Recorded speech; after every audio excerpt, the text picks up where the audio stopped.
दोस्तों ऐसा अक्सर होता है कि मकान बनाने के लिए ज्यादा जमीन अगर नहीं होती है तो लोग खेती की जमीन पर मकान बना लेते हैं दोस्तों। और अगर आपकी भी कोई ऐसी प्लानिंग है तो इस वीडियो को अच्छे से सुनिएगा, समझिएगा, ताकि उस बने हुए मकान को तोड़ने की नौबत ना आ जाए। दोस्तों होता क्या है, दरअसल खेतिहर जमीन से जुड़ा हुआ एक नियम है और उस नियम को, प्रोसेस को पूरा किए बिना कृषि भूमि पर मकान बनाने की इजाजत नहीं होती है दोस्तों। इसके अलावा कुछ लोग खेतिहर जमीन पर प्लाट बनाकर बेच देते हैं, जो कृषि भूमि होती है उस पर प्लाट बनाकर बेच देते हैं, और ऐसी जमीन खरीदने पर भी आपका पैसा डूब सकता है दोस्तों। लिहाजा दोनों ही हालात में पैसे गंवाने से पहले इस नियम को अच्छी तरीके से समझना जरूरी है दोस्तों। और इस वीडियो में मैं उसी कानून को ब्रीफ करने वाला हूं, अच्छे से क्लियर करने वाला हूं। शुरुआत से अंत तक देखिएगा ताकि आप उस चीज को समझ सके दोस्तों। जय हिंद, नमस्कार, मैं एडवोकेट आशीष मिश्रा।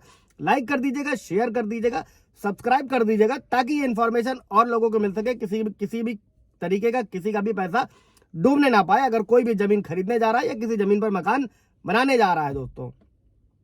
दरअसल जो खेती की जमीन पर जो होता है उसका मालिक भी बिना परमिशन के घर नहीं बना सकता। ऐसे में कहीं घर बनवाने के बाद आपको उसे गिराना ना पड़े, इसके लिए ये नियम को जानना बेहद ही जरूरी है। इससे पहले ये समझ लेते हैं दोस्तों कि ये जो खेती वाली जमीन होती है, खेती योग्य जमीन, ये क्या होती है दोस्तों? ऐसी भूमि जिस पर किसी भी तरीके का फसल बोई जाती है, उत्पादन किया जाता है, वो खेती योग्य भूमि में आती है दोस्तों। और इस जमीन पर आपका मालिकाना हक होने के बावजूद भी आप इस पर घर नहीं बना सकते हैं दोस्तों, और इसके लिए आपको सरकार से परमिशन लेने की जरूरत होती है दोस्तों।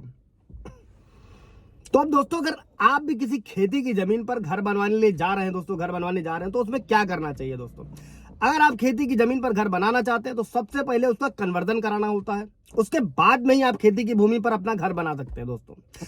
हालांकि जो कन्वर्जन का नियम है देश के कुछ ही राज्यों में है दोस्तों। बता दें कि जब खेती की जमीन को आवास भूमि में बदला जाता है तो इसमें कुछ जो शुल्क होता है उसका भी भुगतान किया जाता है दोस्तों। और अगर खेती की जमीन पर, इसको ऐसे समझिएगा दोस्तों, जैसे उत्तर प्रदेश में भू राजस्व संहिता की धारा 143 के तहत जमीन जो कृषि भूमि है उसको प्लाट में कन्वर्ट यानी कि आवासीय भूमि में परिवर्तित कराने के बाद में ही उस पर घर बनाया जा सकता है, किसी भी तरीके का निर्माण किया जा सकता है दोस्तों। और अगर ऐसा नहीं किया जाता है तो वो कानूनन अवैध है और उसके लिए 3 साल की जेल और जुर्माना चुकाना पड़ सकता है दोस्तों। और राज्य सरकार द्वारा दोस्तों भूमि एक्ट 143 का सेक्शन इसीलिए बनाया गया ताकि अगर कोई अपनी जमीन को आवासीय में बदलना चाहता है, उस पर निर्माण करना चाहता है, तो इस प्रक्रिया का पालन करना चाहिए दोस्तों, ताकि उस जमीन के रूप को बदल सके और वहां पर कोई दूसरा काम कर सके दोस्तों। अब कैसे होता है जमीन का कन्वर्जन दोस्तों? कोई भी जो खेती योग्य भूमि होती है उसको आवासीय भूमि में बदलने के लिए, कन्वर्जन कराने के लिए, उसके लिए कुछ जरूरी दस्तावेजों की जरूरत होती है, जिसमें जमीन के मालिक का पहचान पत्र यानी कि आधार कार्ड, जो कुछ भी होता है वो आवश्यक होता है, वो लगाना होता है।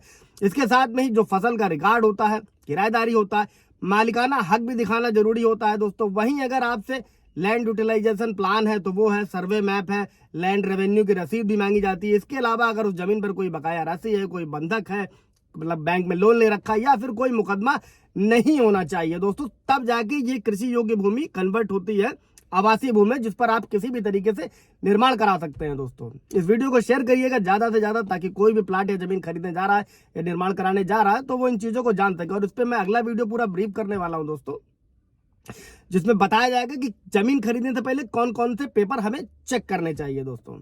और इसके साथ में एक चीज और नोट रखिएगा दोस्तों कि अगर किसी के पास भी कोई भी कानूनी मुकदमा चल रहा है, लड़ाई लड़ने के लिए पैसे नहीं है, तो आप डिस्ट्रिक्ट लीगल सर्विसेज अथॉरिटी के ऑफिस जा सकते हैं, वहां से निःशुल्क विधिक सहायता, फ्री एडवोकेट प्राप्त कर सकते हैं। अगर आप पात्र हैं तो इस पर भी मेरा ब्रीफ वीडियो आप जाकर देख सकते हैं। Thank you.